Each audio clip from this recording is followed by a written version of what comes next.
Good morning on this Tuesday, February 11th. Welcome to Breakfast with Bridgett, streaming live on News 6 Plus. Click Orlando.com at our YouTube channel. I'm Bridgett Ellison. It's great to be with you and hope your day is getting off to a good start so far. This morning, we have a special guest with us who is a local finalist in the Regeneron Science Talent Competition. And this is a major thing where there are some really talented students from across the country with more than $1 million in awards up for grabs. So we'll find out more about his particular project that he's working on that has received this finalist status and learn more about what goes into all of that. But that's coming up a little bit later. First, though, let's get you ready for the day and check on this weather. Chief Meteorologist Candace Campos is in the Pinpoint Weather Center. Good morning, Candace. Good morning, Bridgett. Yeah, you know what? We actually, as of the latest update, we have had now our advisory extended for a dense fog advisory until 9 a.m., but now it does include areas of Seminole and Orange County as well. So let's take it to the maps and show you what's going on right now. We have that dense fog advisory that does include still Volusia County as well as northern Brevard County, but now pushes further inland into Lake, Seminole, and Orange County until 9 a.m. We talked a lot about that. Although the warned areas this morning were only in Volusia and northern Brevard, the dense fog was really starting to seep in a little further inland. So right now you can see visibility issues now through the Sanford Airport, less than about a quarter of a mile or so. We're down to about a mile of visibility in Daytona, New Smyrna, Palm Coast, even as far west as areas of Ocala, areas of the Leesburg, Mount Dora area as well. So let me just jump around real quick, show you some of our live looks. You can see some of that fog just kind of suspended right above the roadways there in Mount Dora. A little bit further down the street there in Mount Dora, you can see that that fog is really starting to come into frame. And then as we head out to Cape Canaveral, looking pretty nice there. Not too bad right now at the port, but we are sucked into that dense fog right now across areas of Daytona Beach. That is technically the airport at this hour. But this picture has changed dramatically as well in the City Beautiful, where we are starting to see some of that fog now starting to move in. So as we look here at your afternoon forecast for today, we are back into those mid 80s, which is about 10 degrees above average for this time of the year. And that heat will continue to build as we head into the rest of the afternoon, as we're going to continue to see those temperatures climb even further as we go into Thursday and Friday as well. That's all because of that leading edge of that cold front building in that heat and humidity. So the big story, besides just the dense fog this morning, is how hot it could get on Thursday. Our high, that's not the correct graphic I wanted to show you. Here it is. The actual high, let me delete that. I love how I can zip around here for you. The high forecast in Orlando is 90. The record to beat is 89. Leesburg, Sanford also could be reaching near 90, which would also break some records. Besides it breaking records like that, it could also be breaking the record for the earliest start to a 90-degree day on record. The record currently is the 15th of February, but we could actually be hitting 90 degrees on the 13th of February. So again, it builds up ahead of that front. Then on Friday, here comes our first front that is going to clear. Brings us a little break in the rain on Saturday, but then a stronger, more potent cold front will come through on Sunday into the afternoon, which never fails. Mother Nature and Daytona 500 just don't have a very good relationship. We're going to continue to see some scattered showers. Some storms can be possible also. So when it comes to the threat for a rain delay, it looks pretty decent chance for that. But the good news is once that front clears, we're really going to start cooling things down back to near normal. So speaking of the Daytona 500, I know we have all the races leading up to it, but the big one, of course, on Sunday at 2:30, that strong cold front coming inbound, a low to medium chance of the actual entire race being postponed. Looks like there might be more of a higher threat of at least a weather delay, which is never a good thing. But, nonetheless, we got to make sure our drivers are safe on the track there.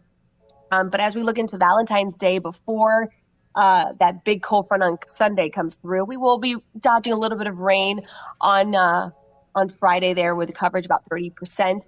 But notice the difference in temperatures on the backside of that Sunday front. We'll finally be getting back to near normal on Monday, and that's where we could actually start trending that way, at least as we kind of wrap up the rest of February. It looks good though. I mean, it's interesting though that high would hit us this week, and just it's hard to really like imagine that. So I guess we'll see how we do when we get there. Right. Yeah. So again, we could break not only daily records, but also the earliest November 90-degree day of the year. So I know Right. at least it's a 1 day hit and not Don't summer leave the is here. chocolates in the car. Okay. Crayons. Yep. Or the cupcakes or whatever. All right. Thanks, Candace. Welcome. All right, let's check in with Trooper Steve, and he is going to be heading out today. But first, we want to see how the roads are doing. Good morning. Good morning. Yeah, that haze is causing some issues for us this morning out there.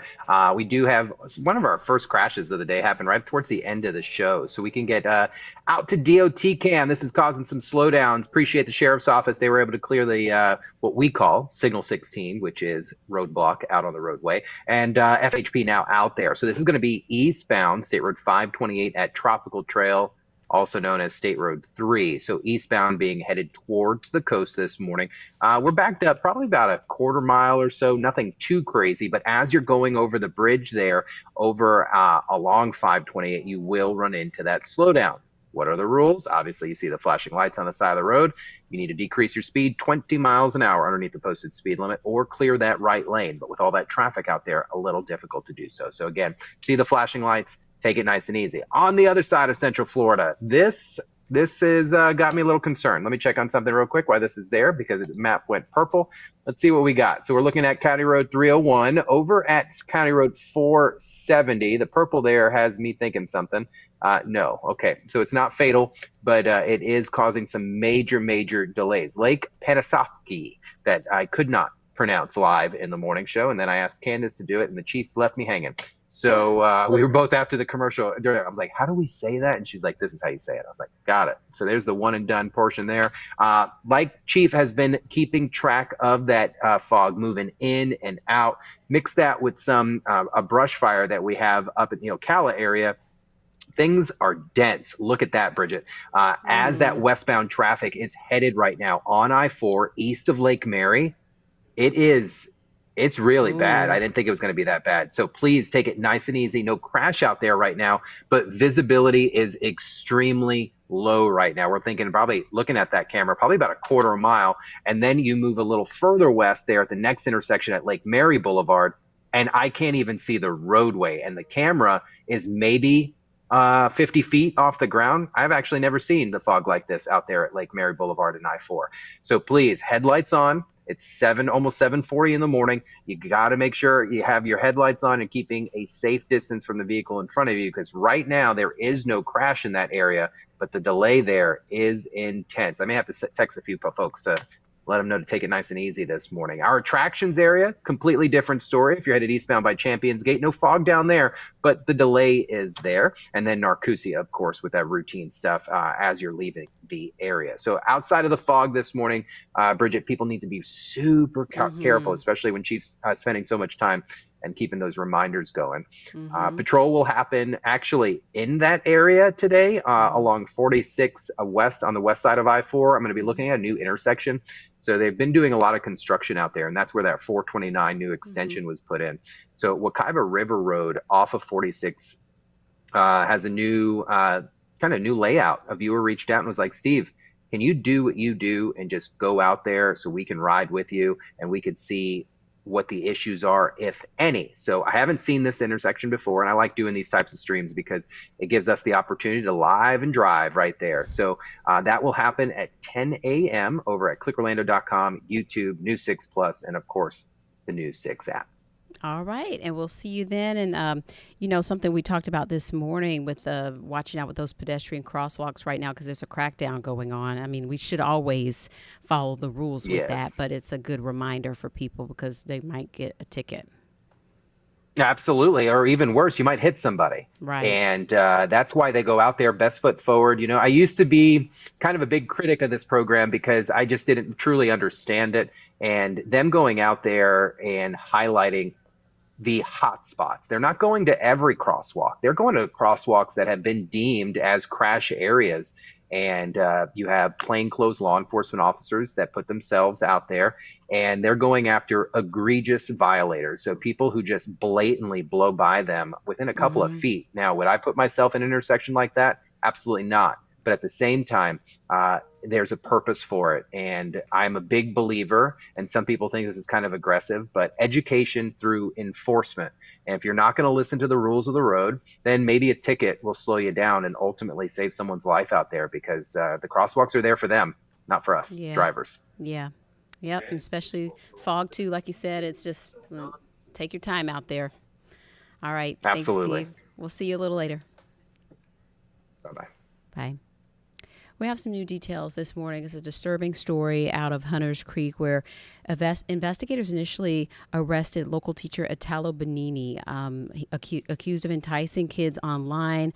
And they say he offered boys gaming money in exchange for explicit video calls. And now investigators say there could be nearly 24 other victims who are underage. News 6's Angie Casada has more on this story, which is triggering a warning for parents. Federal investigators say the former Hunters Creek Middle School music teacher, Italio Benini, may have preyed on at least 20 children across multiple states, offering them virtual currency called Robux in exchange for graphic images. Newly released messages show Benini used the name Adrian online, claiming he was 16 and living in Georgia. On January 12th, investigators say he told one 8-year-old victim to move somewhere private to video chat. And court prosecutors said when he was caught, Benini admitted to targeting children because he could, quote, control them. News 6's Troy Campbell spoke with a social media expert last night. Parents need to educate themselves, so unfortunately today we have to spend that time. If we're allowing our children onto social media, which includes Roblox and Discord, we have to educate ourselves on all the risks that our children face when they enter this world. Agents say they're still sifting through 700 chat messages from Benini's account, looking for more victims. And you face this choice as a parent of keeping your child off and maximizing safety, or cutting them out of the social interactions that's happening within that class. Benini remains behind bars, denied bond by a federal judge. Investigators say he could face deportation based on his immigration status. Of course, we'll keep you updated on that story. Also this morning, a follow-up on the crackdown on illegal immigration after weeks of back and forth. State lawmakers have reached a deal with Governor DeSantis, and they are looking at a special session to get underway soon. And they have made concessions. One of the biggest, the creation of a state board of immigration enforcement made up of the governor, commissioner of agriculture, and 2 other cabinet members. They'll oversee $250 million in grants for local law enforcement. Another bill would create state-level crimes for illegal immigrants entering the state, and the special session starts at noon and is expected to wrap on Friday, so we'll keep you updated on what's happening in Tallahassee. Also this morning in Volusia County, this package story comes to us from News 6's Mike Valenti, explaining a new state bill that would make the software illegal in most places, most public places. It's called the AI software Zero Eyes, which can detect guns through security cameras. We know that it is being used by some schools, but Mike is explaining more about why public spaces might be limited in using this software. If successful, this legislative effort could make a recent Daytona Beach investment all for naught. Just last month, we told you about city commissioners voting to partner with Zero Eyes, an AI company that uses software to detect guns through security cameras. So I'm for it. I think it's a good idea. It could save lives. Commissioner Ken Strickland believes Zero Eyes would be a good step to build upon the city's progress in curbing gun violence. So take a place like Seabreeze Boulevard, where the city has already installed cameras in this entertainment district. If this AI technology were installed, it would theoretically hone in on any gun that was brought out into public view in front of those cameras. The image of the suspected gun would then be sent to a technician in the Zero Eyes Operations Center. And if they deem it to be a valid threat, Daytona police would get an immediate alert. But the state Senate and House bills filed Monday propose that artificial intelligence may not be used in conjunction with any camera, video recording, or live streaming device to detect firearms in public areas. It does have carve-outs for schools, courthouses, and other sensitive places, but a violation of the bill would be considered a first-degree misdemeanor. The Senate bill's sponsor, Blaise Ngolia, wrote today on X, quote, utilizing AI to detect whether a law-abiding citizen is carrying a concealed firearm is nothing but a technological infringement upon both our Second and Fourth Amendment rights. Going on to say, we should not give up our rights because of technological advances. What do you say to that? I say that it doesn't detect a concealed weapon. It only detects a weapon when it's brandished in public. Zero Eye's CEO, meanwhile, tells us that in the past week, there have been multiple arrests in major cities for people brandishing weapons. Writing, quote, anyone who says we cannot do this at scale and do this effectively is mistaken. In Daytona Beach, Mike Valenti. Getting Results, News 6. So we'll be following the latest developments on that. We're taking a quick break. We'll be back with a local student who's placed as a top finalist in the Regeneron Science Talent Expo. And so we'll learn more about his particular experiment and studies. And it's very interesting. So we'll be right back with that. All right, welcome back. We're excited this morning to have a local student with us to talk about his very interesting project that has placed him as a finalist in the Regeneron Science Talent Show. And so it's the talent search of 2025. And with us, 18-year-old Atreya Manaswi, and he is at Orlando Science Middle High School. And it's so great to have you with us this morning. Congratulations. Thank you so much. I'm so happy to be here, and thank you for having me. And so it goes without saying, you're super smart and talented. And so this is something that you've been working on a long time. Can you tell some of the story behind this project that's put you in this recognition right now? Yeah, it started about 6 years ago with a friend and his grandfather, and we went on a short fishing trip. My friend's grandfather, Mr. Griner, was telling us about some of the short stories that he had with his beekeeping practice, and this was a generational apiary that they were running. He was telling us how decades ago their family would collect dozens of barrels of honey, and how that season they'd collected merely 3. And he brought us into the hives, started showing us the damage that these beetles were creating, and it was just really shocking seeing this as the first time for a 12-year-old. And I went back home, dug into the statistics, did some brainstorming, and really realized how important honeybees are to our ecosystem and the issues that they're also facing. And then I found this conference online, which was called University of Florida's Bee College, begged my mom to take me there, and met a professor and started networking with him there, exchanged contact information, attended one of his lectures, and eventually got to go into the laboratory, and everything just took off from there. And it's so interesting that you ended up working on this when this is an issue that really affects so many things, and the bees are so important to our whole system, our whole ecosystem, and farming and pollination, of course. And so what are you hopeful for, beyond winning this competition? Yeah, I really want to be able to one, get this product out there, and also really highlight the importance of sustainable agriculture and innovative research solutions. One of the things that really inspired this project and is really highlights the importance of this is the large-scale use of commercial agricultural pesticides. And this is a really big problem that's being used in the industry because, as you mentioned, bees account for 1 in 3 bites of food we eat, 80% of global food and crop pollination, and the list just goes on and on.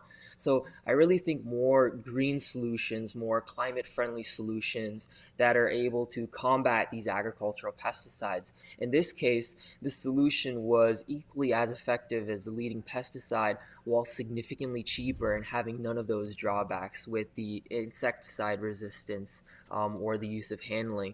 So I really think that's the way that these solutions should be going, because ultimately using these pesticides is exposing not only these bees and other animals to these chemicals, but things that are also going into our body. For Mm-hmm. example, these products are used in the Mm-hmm. pharmaceutical and the beauty industries. So Yeah. it's really important to understand the long-term consequences of these things, not only in adults, but also developing kids. And Atreya, how can you share these ideas and your invention, so to speak? Are you applying for patents and copyrights, or what are you doing to sort of like keep this as something that's your own, that you've worked on for so long? Yeah, so I've actually been working with the USDA with my mentor, Dr. Stahl, for the past couple years, and we've been working on the patent side of things. But to get this sort of research out there and this idea, I've been doing a lot of speaking at different beekeeping clubs, and I've gotten to speak at over 25 clubs across the US and also a couple countries, which has been really, really rewarding Mm-hmm. for me to be able to give back and share my research findings with beekeepers, Mm-hmm. um, just like my friend's grandfather. So Mm-hmm. sharing my solutions with them and how they can actually apply these practices in the real world, in their Mm-hmm. apiaries, whether these are commercial beekeepers with hundreds of hives or Mm-hmm. just backyard hobbyist beekeepers, is truly rewarding to me. I bet. And so, what would you plan to do after graduation? Are you headed to a local school, or have you decided yet what you're going to pursue? Yeah, I'm actually waiting on a regular decision in March, but I really see myself pursuing biotechnology, probably in the field of sustainability. I'm really interested in the environmental and biological sciences. So as long as I'm in the lab, in the field, working on solutions and doing research that really help people, I think I'll be really happy. So I could definitely see myself doing that 10, 15, 20 years from now. Mm-hmm. And I'm sure that along with your classmates, there's so many great ideas and lots of hope there. So, you know, as you head into this competition, when will you know if you win or how much you win, or when will you find that out?